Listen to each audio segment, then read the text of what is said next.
Hello everybody, welcome to Gregsbeerreviews. Let's go see what's in the fridge today.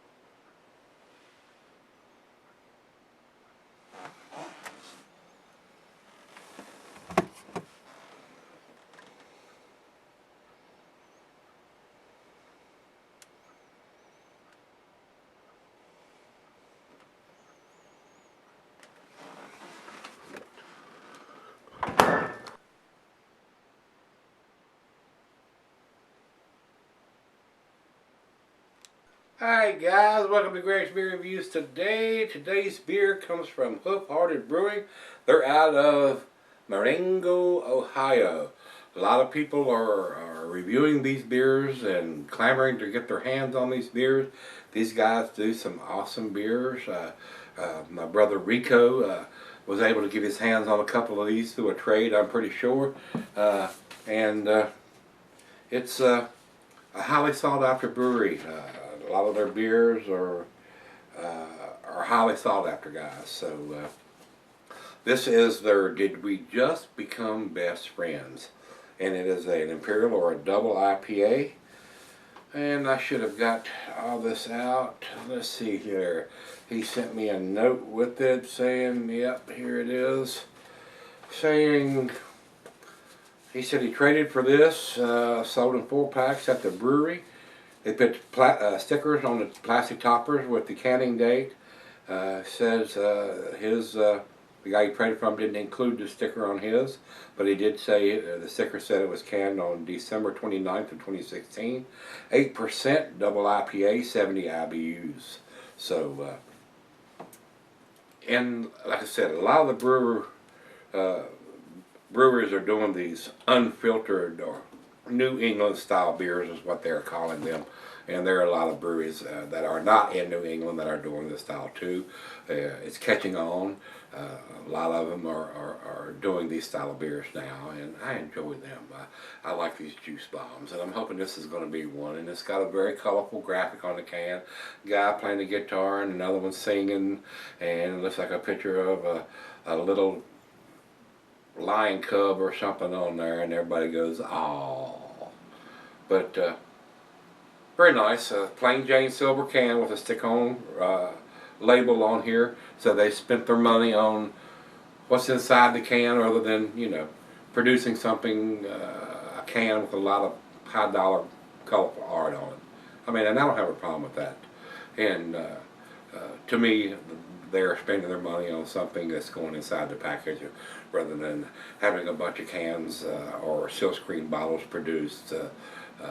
So, and they can use, you know, next year they can either use the same graphic as if the ABV is the same, or they can do completely different if it's a one-up beer and they're going to use different hops or something. So it's entirely up to them, but I think it saves them money when they do this style of packaging. So. IBUs on this, it doesn't have it on rate beer. Let me look over to Untappd. Oh, this road, as he just told me, 70 IBUs, yeah. Mine gets feeble and fades when you get old like I do. Alright, it's got a fairly long commercial description, so let me run through it pretty quick. Welcome to the dojo. Listen to that gi and repeat after me. Velociraptors. Hall & Oates, vintage leather duster coats. Ah, very good. It's common knowledge that the power of two is greater than that of a mere mortal. It's for that exact reason that we selected choice. Co-conspirators collaborate for the greater good of all. In this iteration of our newest rotating double IPA, Mosaic and Simcoe were forced to go belly to belly with the lights off. Frankly, the results were a bit of a surprise. When we finally peeked in the garage, we found two cuddly, firmly under one coat of Dad's half-used oil rags, limbs intertwined and forming but one whole cone. Did we? Mosaic begins to ask. Yup, we sure did. You know, when they I mean, how much do they pay somebody, or how long do they take them to think of shit like this? I mean, to me, they ought to just be putting on something, we use this, and that, and the other, and this is a malt bill, and all that, and I hope you enjoy it. Instead of going through this, yeah. So, that's all we need to talk about over there, so let's run over to here, and let me tell you, well, I'll get the cap, or the top popped on this. Cuisine is barbecue, cheese and pepper, Monterey, pepper jack, sharp blue cheddar, your more pungent cheeses, gorgonzola, Limburger. The meat is game, grilled meat, and salmon. Glass bar snifter, tulip, oversized wine glass. I got my favorite snifter. And it says here, since it's an 8%, can be cellared. Don't do it. Just say no, don't do it. You'll regret it. It'll turn into a malt bomb eventually. Drink them as fresh as you can get your freaking hands on them, guys. That's what I tell you all the time. Good finger of head on that pour. Not super cloudy. It is cloudy in the upper part, but it's not like a juice bomb cloudy like Trillium and Treehouse and them guys do. I can see light perfectly clear through the thin part of this glass down there. I can see right through it, but just can't see through here. A little bit of light, but I can't see through it. So, good looking beer. Let's get the nose to it. Oh yeah, got some nice dankness in there. Citrusy. Hints of pine and pineapple and grapefruit. Some tropical fruit notes, maybe some lighter fruit in there. Some apricots or pears. Oranges. A lot of stuff going on in there. Smells real good. Let's give it a taste. Cheers, everybody. Cheers, Rico.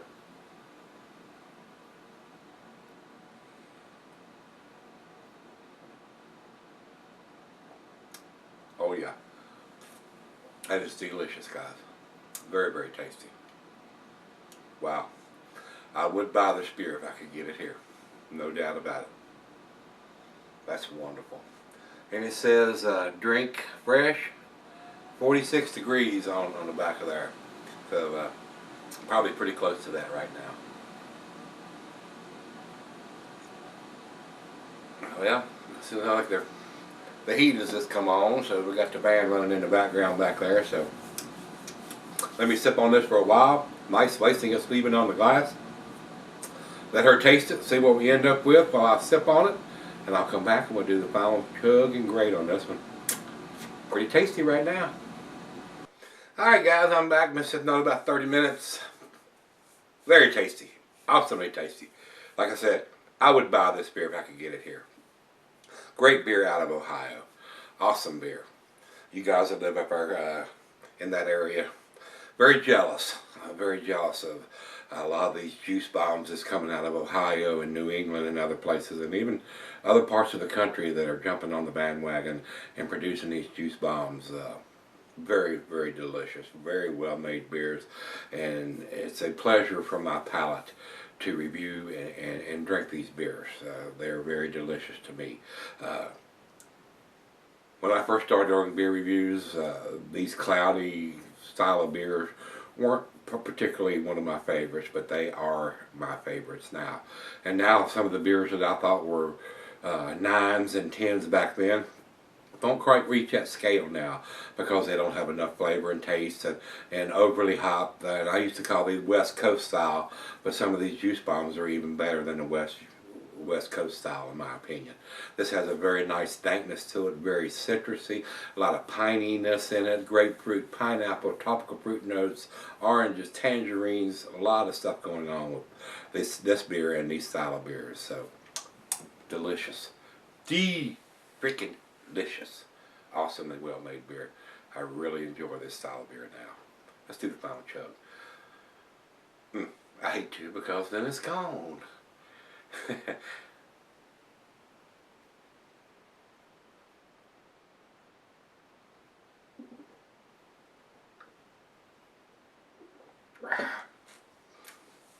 Very, very tasty beer, guys. Very, very tasty beer, guys. And like I said, a lot of these breweries are doing this. They don't distribute. they're fairly small, or everything that they produce is snatched up at the brewery. It doesn't leave the brewery unless somebody's bought it. It doesn't go to a distribution warehouse or any of that kind of stuff, and then go to the beer stores.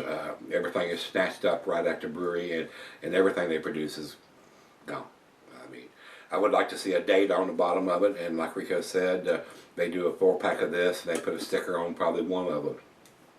And then if somebody trades or something, a lot of times you don't know how old the beer is. So that is the only fuss I've got. That is the only reason that keeps this beer from getting a 10.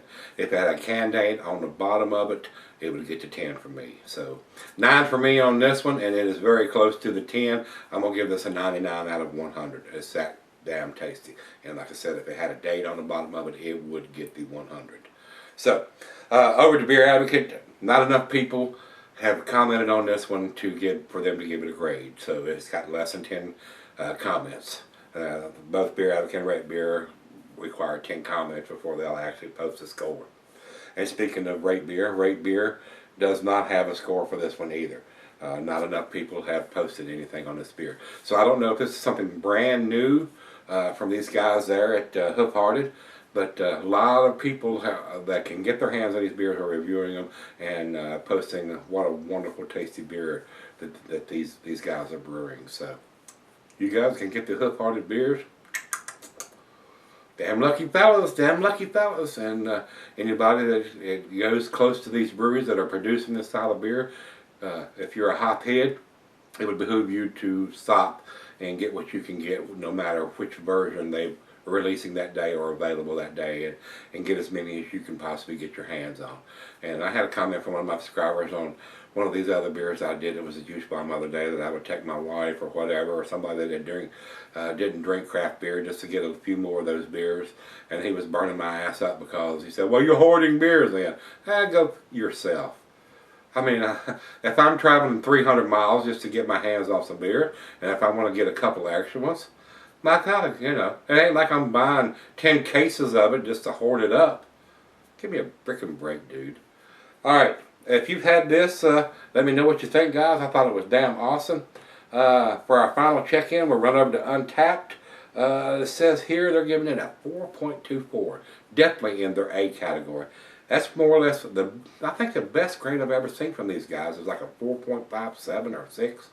And that's their top notch. I mean, to me, that's their 10 number. And this has a 4.24. So, that's a 9 beer as far as I'm concerned from these guys. It's definitely an A beer, guys, no doubt. So if you've had this one from them, let me know what you think, guys, and come on back tomorrow. Let's take something out of the fridge. See you then.